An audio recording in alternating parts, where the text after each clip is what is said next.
Tiangco, ang inyong kapusong totoo.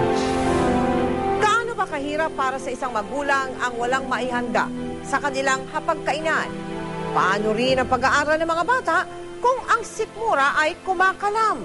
Sa ika-13 taon ng ating Give a Gift, Feed a Child project, mga bata sa Urbistondo sa Pangasinan ang ating hinandugan. Payat, matamlay at walang sigla ng mga bata. Isang salamin ng matagal na problema ng ating bansa, ang malnutrisyon. Isa ang bayan ng Urbistondo sa Pangasinan na may mataas sa antas ng malnutrisyon. Para kay Cristina Ferrer, ang paghanap ng pagkain para sa pamilya ay araw-araw na hamon sa kanya. Itong bayan na po ito, dati po itong kulungan ng ng kambing nila, baka. Naawa nga ako sa kanila kasi pag minsan malayo yung eskwelahan nila, lalakarin lang nila yan.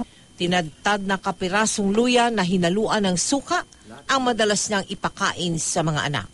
Naawa ako sa kanila kasi siyempre wala akong maipakain sa kanila na masasarap. Gusto ko rin sana sila pakainin ng masarap. Walang-wala talaga. Kahit ganito lang, makapag-aral yung mga anak ko, yun ang number 1 na inaano ko talaga. Ang batang si Christian naman, dahil walang makain, napipilitang lumiban sa kanyang klase tuwing hapon.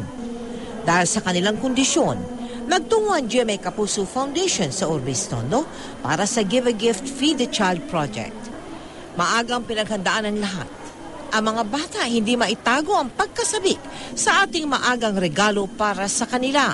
How we wish matagal na gustong-gusto namin na tumulong ang GMA dito sa Urbistondo kasi talagang maraming nangangailangan. Kasi marami sa amin ang matatalino, mga eskwela namin. Pero pagdating ng hapon at gutom, hindi na pumapasok. Para matutukan naman natin ngayon ng mga bata, kaya school-based tayo. Bukod sa masustansyang pagkain, nabigyan din sila ng mga bagong gamit pang eskwela, baunan at maging tsinelas. At para maabot ang kanilang tamang timbang, binigyan din sila ng multivitamins para lumusog ang kanilang pangangatawan. Ito ay simula pa lamang ng 120 days na feeding program. Hangad natin na sa pagtatapos ng ating project, kakaibang sigla na ang ating makikita. Masarap. Salamat.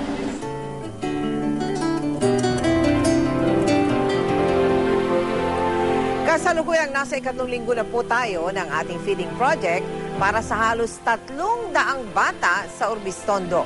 Lubos po kami nagpapasalamat sa lahat ng nakipagtulungan para dyan sa project na yan. Kung nais po ninyo maging bahagi ng aming mga projects, magsadya po sa aming tanggapan o mag-log on sa www.kapusofoundation.com.